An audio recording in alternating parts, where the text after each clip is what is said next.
केले के फल का पूरा बगीचा था। उस बगीचे में रहते 12 वर्ष तक केले के फल खा करके व्रत उपवास रख करके विदुर जी महाराज रहते हैं। विदुर जी महाराज देखने आए भगवान कृष्ण के दर्शन करने के लिए। विदुर जी ने सोचा अगर मैं ऐसे सीधा भगवान कृष्ण से मिलने जाऊंगा तो यहाँ के नगरवासी सोचेंगे बताओ बड़ा घमंड थे, एक मंत्री थे और आज देखो भगवान कृष्ण की सांस मांगने के लिए आए। लेकिन मुझे तो सिर्फ दर्शन करना है। विदुर जी महाराज सोल से अपना मुख ढक के और एक खंभे के किनारे बिल्कुल थोड़ा सा देख रहे थे। लेकिन कहते हैं सबकी नजरों से बच जाओगे लेकिन मेरे राम के नजरों से नहीं बच पाओगे। इसलिए सबकी नजरों से बचना भगवान की नजरों में, क्योंकि जब भगवान की नजरें आपके ऊपर पड़ जाएंगी तो पूरे संसार की नजरें अपने आप आ जाएंगी। जब हम संसार के पीछे दौड़ते हैं तो संसार हमें भगाता है, अपने पीछे दौड़ाता है। और जब हम भगवान के पीछे दौड़ पड़ते हैं तब संसार हमारे पीछे आता है। प्रेम से बोलो राधे। देखिए संत लोग हैं, आप ही लोग हैं, अभी संसार के पीछे पड़े हैं ना, मेरा रिश्तेदार, मेरी गिरी, मेरे वो, तो कभी किसी का मुंह बन जाता है, कभी किसी का मुंह बन जाता है। प्रेम से बोलो राधे राधे। कभी मजाक भी कर दिए तो उसको सीरियस लेके बैठ जाते हैं मुंह बना के। आप चले जाइए जंगल में बैठ के 2-3 साल तक बढ़िया घनघोर तपस्या कीजिए, भगवान के आश्रित हो जाइए। देखिए भाई सब रिश्तेदार जंगल में भी आपको ढूंढने पहुंच जाएंगे। प्रेम से बोलो राधे। तो इसलिए यदि डोर पकड़नी है तो परमात्मा की प्रेम की डोर पकड़िए। ये संसार के पीछे मत भागिए। भगवान के पीछे आप भागेंगे तो आपके पीछे संसार भागेगा, और आप संसार के पीछे भागेंगे तो फिर आपको संसार अपने पीछे दौड़ाएगा। विदुर जी महाराज चुपचाप देख रहे थे और हमारे कन्हैया की आंखें सिर्फ ये देख रही कि मेरे काका विदुर कहाँ है। एक दृष्टि पड़ती है काका विदुर के ऊपर। इतने में दुर्योधन जैसे कहते हैं मेरी माता श्री ने पकवान बनाए हैं। कन्हैया कहते हैं विदुर मेरा तो अभी निमंत्रण विदुर जी के यहाँ पर तुमसे पहले आ चुका है और मैं पहले विदुर जी के घर जाऊंगा और वहां से आकर के ही आपके घर में प्रसाद भोग लगाऊंगा। विदुर जी ने सोचा ये कैसे, मैं तो कन्हैया से अभी मिला ही नहीं, ये गड़बड़ कहाँ से हो गई। एक कन्हैया तो बड़ा छली था, जल्दी चलो वरना पहुंच जाएंगे घर में तो कुछ है भी ना। महाराज विदुर जी महाराज दौड़ते दौड़ते जाते हैं विदुरानी जी के पास। विदुरानी से कहते सुनती हो कन्हैया आ रहे हैं, जल्दी से चौका लगाओ और सुंदर सुंदर घर को सजाओ, आज हमारे कन्हैया आ रहे हैं हमारे घर। आज मेरा जो 12 वर्षों की तपस्या थी आज सफल होने जा रही है। जितने भी संत थे वन में राम की राह देख रहे थे, राम उनके घर आए थे, आज मेरे कन्हैया मेरे घर को उद्धार करने आ रहे हैं, मेरा जीवन कृतार्थ करने मेरे घर आ रहे हैं। विदुर जी महाराज दौड़ते हुए जाते हैं, मार्केट में जाते हैं, मार्केट में से माखन मिश्री लेने जाते हैं। इधर कन्हैया आ जाते हैं, विदुरानी जी स्नान कर रही होती हैं और कन्हैया आते हैं, दरवाजे में खड़े हो जाते हैं, कहते काकी, ओ काकी। काकी भगवान कृष्ण की इतनी मधुर वाणी है, इतनी मधुर वाणी सुनते ही विदुरानी जी जैसे स्नान कर रही होती है उसी अवस्था में आती दरवाजा खोल के और भगवान कृष्ण के मुखार वृंद को देख रही है, शुद्ध बुद्ध खो जाता है। जब भगवान का चित्त हम देखेंगे ना तो हम एक चित्त हमारी समाधि लग जाती है। ऐसे ही गर्गाचार्य जी जाते हैं, कन्हैया को देख करके समाधि लग जाती है। भैया यशोदा के झुलाती है, बाबा ओ बाबा, बाबा जी में तो समाधि लग गई।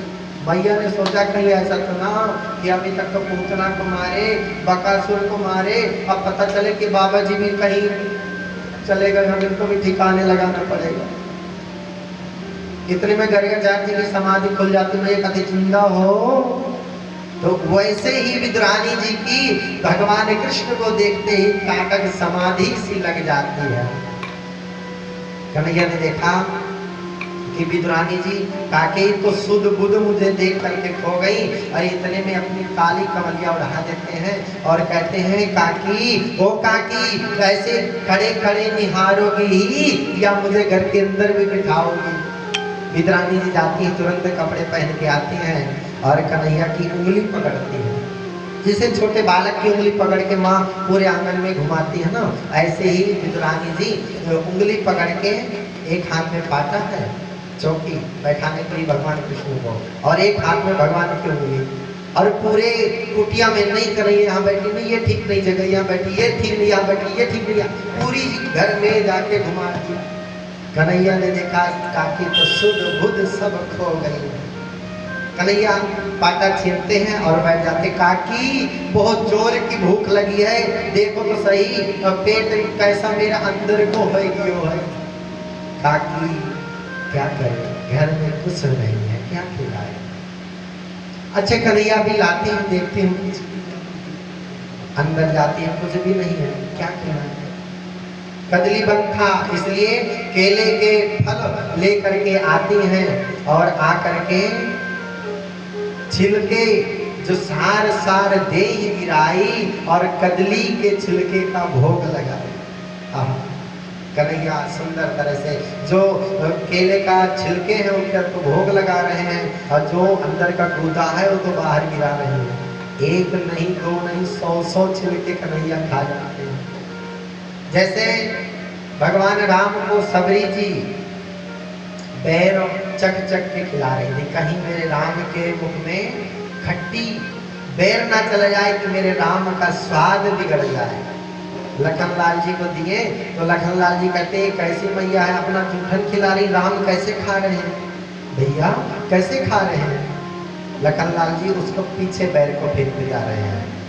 भगवान ने कहा लखन, आज तुमने एक भक्त का अपमान किया है, और यही बैर संजीवनी बूटी बनेगी और तुम्हें शक्ति लगेगी, और इसी दवा को जब तुम पियोगे तब तुम्हारे प्राणों की रक्षा होगी। प्रेम से बोलो राधे राधे।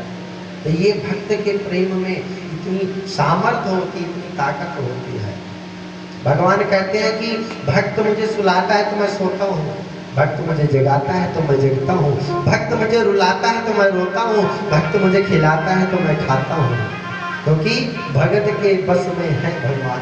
भक्त जैसे करता है वैसे मैं करता हूँ, भक्त जैसे मेरे साथ करता है वैसे ही मैं करता हूँ। इसलिए सबसे ऊंची प्रेम सगाई, जो प्रेम का बंधन है उससे ऊंचा कुछ भी नहीं है। इसलिए भगवान से प्रेम करना चाहिए हमें। वो सबसे ऊंची प्रेम सगाई, सबसे ऊंची प्रेम सगाई, सबसे ऊंची प्रेम सगाई, सबसे ऊंची प्रेम सगाई।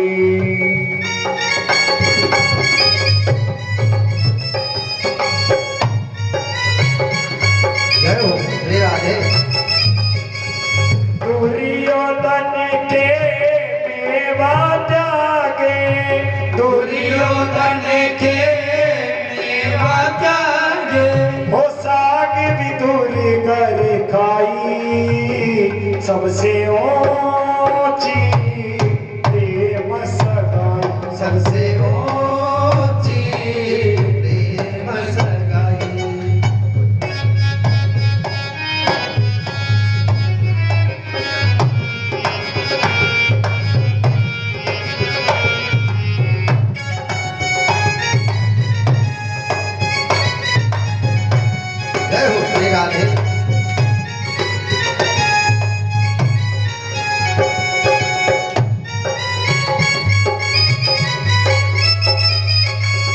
झूठे फल शबरी के खाए, झूठे फल सबरी के खाए, झूठे फल सबरी के खाए, झूठे फल सब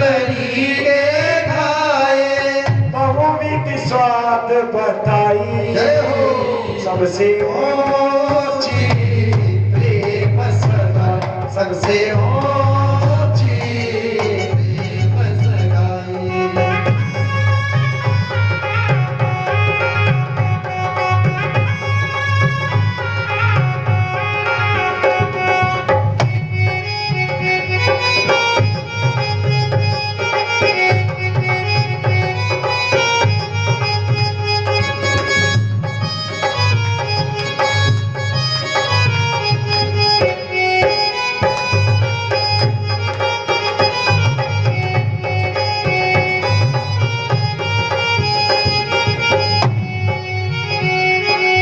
प्रेम के वश अर्जुन रथ गा क्यों, प्रेम के वश अर्जुन रथ गा क्यों, प्रेम के वश अर्जुन रथ गा क्यों, प्रेम के वश अर्जुन रथ गा क्यों, भूल गए ठकुराई सबसे ऊंची प्रेम सगाई, सबसे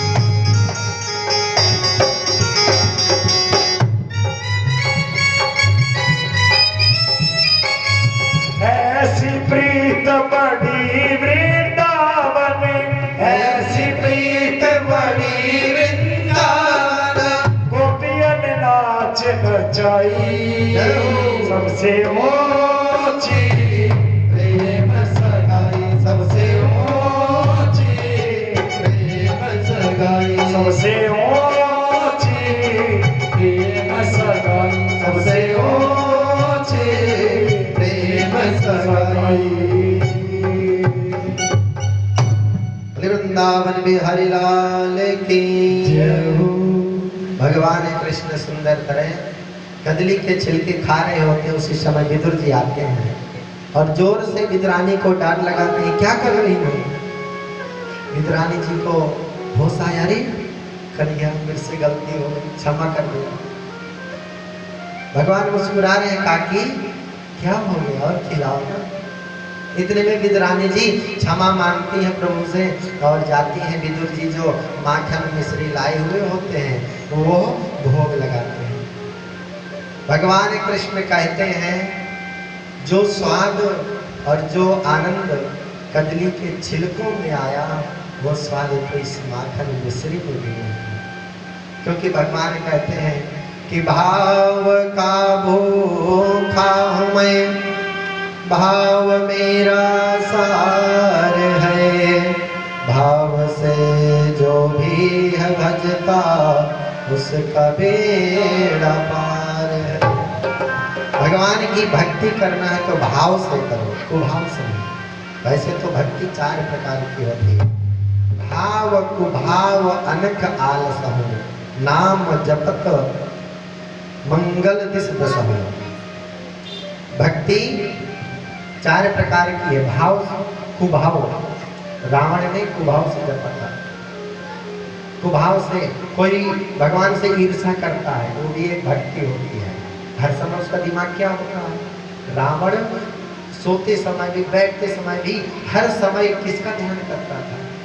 हर समय उसके दिमाग में एक ही चीज थी, क्या? राम राम राम। इसलिए भगवान को रावण का उद्धार कर दिया। तो भाव से भी भक्ति करते हैं ना, करिए। अनक से भी करते हैं और आलस्य से भी करते हैं। जब काम नहीं किया होता है, हे प्रभु, हे मेरे राम, हे प्रभु मेरा ये काम हो जाए। हाँ, बैठे बैठे दिन भर अलसाएंगे और दिन भर भगवान का नाम लेंगे, प्रेम से बोलो राधे राधे। लेकिन उनमें से अब ये नहीं आप लोग सोचे, शास्त्री जी ने कह दिया आलस्य से तो रोज सोते रहे, 10 बजे जगे और फिर बोले कि अरे बस भगवान का भजन हो गया। सबसे जो श्रेष्ठ है, कोई भी चीज होती है उसमें कई गुना होते हैं, तो जो सबसे अच्छी है ना वो भक्ति है जो भाव से भजा जाता है। भगवान सुंदर तरह देखिए वो नसीब वाले होते हैं, वो नसीब वाले होते हैं जिसे भगवान याद करते हैं, वरना भगवान को तो पूरा संसार याद करता है, भगवान को तो पूरा संसार याद करता है। लेकिन विदुर जी महाराज को भगवान ने साक्षात याद किया, तो विदुर ने ऐसा तो कुछ कर्म किया होगा ना, जो विदुर के घर भगवान को आना पड़ा, तो ऐसा ही हमें भी करना है। हमें भी अपने ठाकुर को ऐसे रिझाना है, ऐसे मनाना है और ऐसे बुलाना है कि ठाकुर को ना चाहते हुए भी ठाकुर हमारे घर दौड़ते हुए चले आए। प्रेम से बोलो राधे राधे, ऐसा निमंत्रण देना है ना। एक तो हम जाते हैं किसी के यहाँ कार्ड दिया, भैया आ जाना हमारे निमंत्रण है, एक भैया आपको आना है, और दूसरा आना ही है, कुछ भी करो। तो यही प्रभु को भी ऐसी निमंत्रण भेजना है कि आपको तो हमारे घर आना है, मेरे जीवन में अपने भक्ति का रस बरसाना है और आपको आना ही आना है, ऐसे भगवान को बुलाइए। सुंदर तरह भगवान विदुर जी महाराज से अनेकों प्रकार के संवाद करते हैं और उसके बाद जाते हैं दुर्योधन के महल में, 56 प्रकार के व्यंजनों का भोग लगाते हैं। और वहां से दुर्योधन ने सोचा था कि कृष्ण आए हैं तो शायद है कि कुछ युद्ध के बारे में बात करेंगे, लेकिन जब भगवान समझ गए कि मैं इनको समझाऊंगा कोई मतलब नहीं है, तो भगवान युद्ध के विषय में कोई बात नहीं करते। भगवान के पास अर्जुन भी पहुंचते हैं, जब युद्ध होने वाला था महाभारत का, तो अर्जुन पहुंचते हैं, इधर दुर्योधन पहुंचते हैं। तो किसी के पास मांगने जाओ तो मांगने का भी एक तरीका होता है। अर्जुन गए, भगवान कृष्ण के चरणों के नीचे बैठ गए, चरण दबाने लगे, और दुर्योधन गए अहंकार वश भगवान के सर की तरफ बैठ गए। भगवान ने कहा देखो आप दोनों मेरे लिए समान हो, लेकिन मेरी एक शर्त है कि एक तरफ मेरी सेना युद्ध करेगी और एक तरफ मैं जाऊंगा, लेकिन मेरी ये भी शर्त है कि मैं अस्त्र नहीं उठाऊंगा। अब दुर्योधन ने सोचा तो फिर कन्हैया किसका, उन्हें ये नहीं पता कि सारा खेल तो इन्हीं को रचना है। दुर्योधन ने सोचा कि फिर तो सेना ले लेना चाहिए। दुर्योधन कहते कन्हैया हमें तो सेना चाहिए। अर्जुन तुरंत भगवान का चरण दबाए, प्रभु आप ही हमारे लिए सब कुछ हैं, आप युद्ध ना करें। कहते हैं ना कि घर में जब विवाह हो, बड़ा कार्य हो, कोई सा भी कार्य हो, तो घर के बाहर यदि बुजुर्ग बैठे भी हो तो अपने आप कार्य समय अनुसार चलता रहेगा, क्योंकि दृष्टि डालने वाला चाहिए होता है और कार्य तो अपने आप संपन्न हो जाता है। तो वही अर्जुन ने कहा कि प्रभु आप हमारे साथ हैं, वही सबसे बड़ी धरोहर है, वही सबसे बड़ी सेना है और मुझे कुछ भी नहीं चाहिए। सुंदर तरह महाभारत का युद्ध होता है और महाभारत के युद्ध में बहुत सैनिक दोनों तरफ से मारे जाते हैं और बड़े बड़े योद्धा मारे जाते हैं, क्योंकि झगड़ा कहीं पर भी होता है, युद्ध कहीं पर भी होता है, दोनों पक्ष का नुकसान होता है, इसलिए कभी झगड़ा नहीं करना चाहिए। जिसको अपने ऊपर ज्यादा अहंकार हो, जिसको अपने ऊपर घमंड हो, कहते हैं रूप यौवन संपत्ति, ये 3-4 कारण होते हैं जो व्यक्ति को अहंकार लाते हैं। ज्यादा कोई सुंदर होगा ना तो उसको अपनी सुंदरता पे घमंड हो जाता है, मैं तो बहुत सुंदर हूँ। ज्यादा कोई पैसे वाला है, पैसा वाला, जरूरी नहीं सब लोग घमंडी हो, सब लोग नहीं होते हैं, बहुत ऐसे ऐसे होते हैं जो कि जिनके पास अरबों खरबों रुपए है, लेकिन ऐसे बन के घूमेंगे कि ऐसे लगे जैसे पागल हो गए। प्रेम से बोलो राधे राधे। तो जरूरी नहीं कि सभी घमंडी हो, लेकिन कुछ लोगों के अहंकार आ जाता है। अरे महाराज किस बात का अहंकार करना, पता नहीं किस समय भगवान की घंटी बजे और हमें यहाँ संसार से जाना पड़ जाए। उसी जमीन में ही सिर्फ शरीर की 2 ही गति होती है, पानी में फेंक देंगे तो मछलियाँ खा जाएंगे, कीड़े मकोड़े खा जाएंगे, जला देंगे तो राख बन जाएंगे, मिट्टी बन जाएंगे।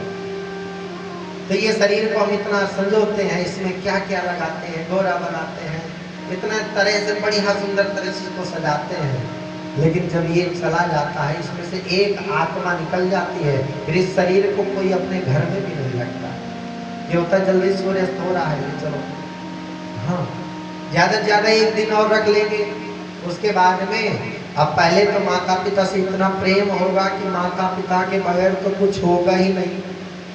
और महाराज कहीं माता पिता का स्वर्गवास हो गया और कभी सपने में दिख गए, प्रेम से बोले राधे राधे, हाँ कभी सपने में दिख गए तो तुरंत भक्तों के पास पहुंच जाएंगे। आज तो पिताश्री दिखे थे, कहीं गड़बड़ ना हो जाए, जल्दी से धागा बांध दो, ताबीज बनवा दो।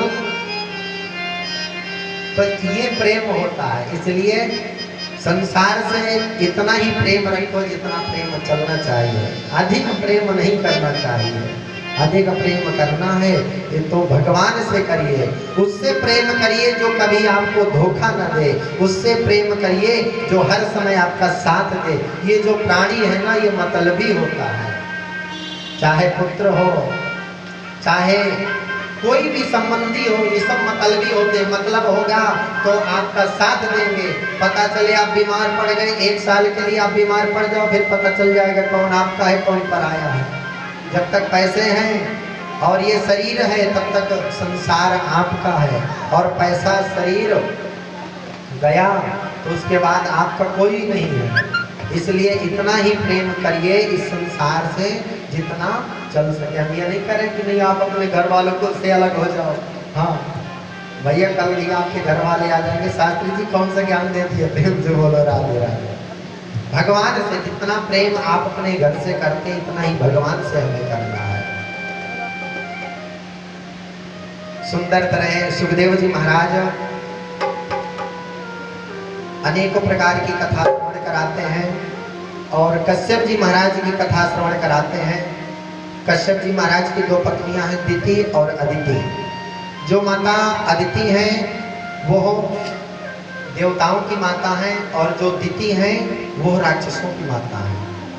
माता अदिति कश्यप जी महाराज से कह रही हैं कि मेरे कोई संतान नहीं है, मुझे भी संतान चाहिए।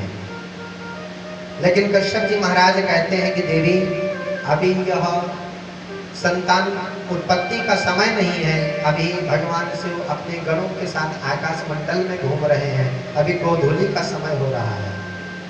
जब माता अदिति नहीं मानती तब कश्यप जी महाराज श्राप देते हैं, जाओ हम तुम्हें श्राप देते हैं कि तुम्हारे गर्भ में से 2 बालक होंगे और वो 2 बालक इतने बड़े राक्षस होंगे कि पूरे संसार में जाकर के राज्य करेंगे।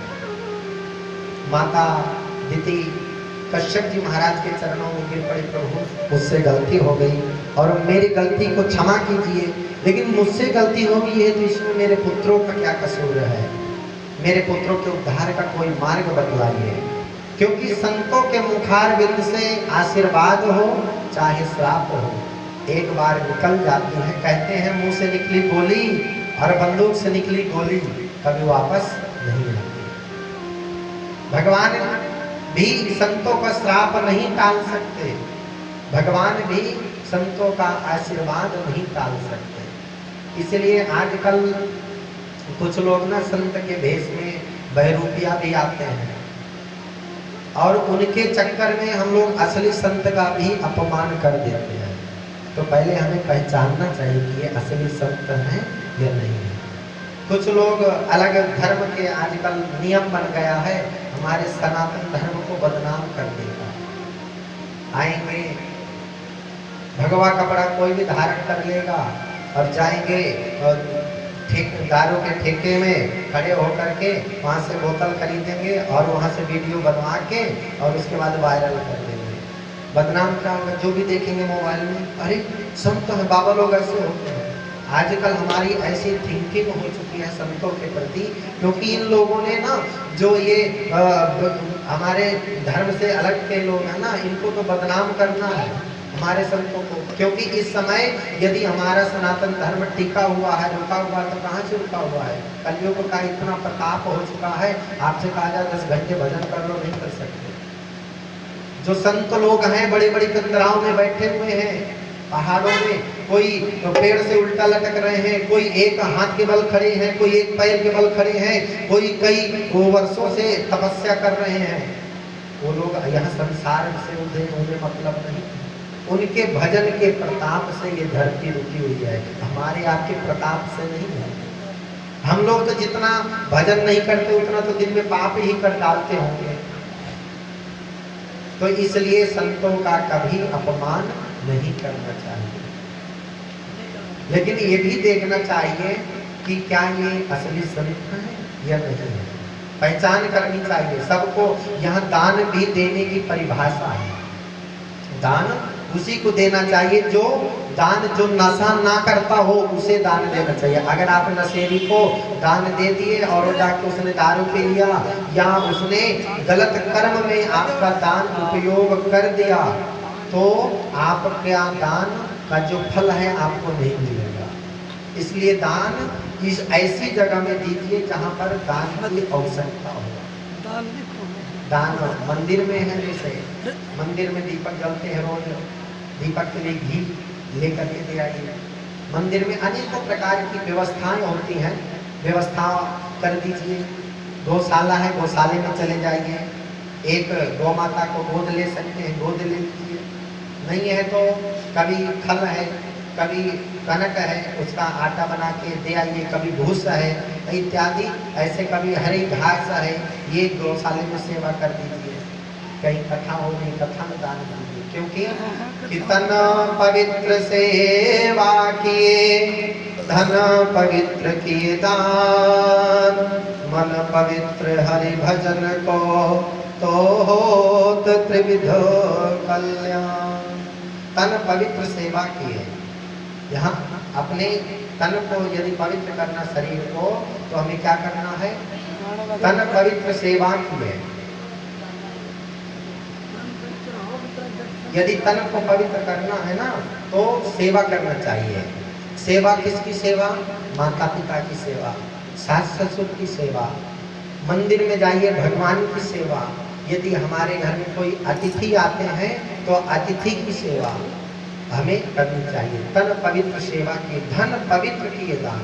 और यदि आपको धन को पवित्र करना है तो क्या करना चाहिए? दान करना चाहिए। धन की वो गति होती है, यदि हम धन को एक जगह रख देंगे ना, तो धीरे धीरे जैसे पानी, कुएं का पानी है, कुएं में पानी है और उसको कोई निकालेगा नहीं ना, तो वो पानी धीरे धीरे सड़ने लगता है। फिर वो पानी यदि आप 5, 7, 10 साल बाद निकालेंगे तो पीने योग्य नहीं होगा। तो इसलिए वो उस पानी को निकालते रहना चाहिए। ऐसे ही धन है, यदि आप धन पता चला इकट्ठे करते करते आज 1 लाख हो गया, 1 साल बाद 4 लाख हो गए, फिर उसके 10 साल बाद 1 करोड़ हो गए। चलो भगवान की कृपा हो, आपके पास तो 10-10 करोड़ हो, कोई बात नहीं।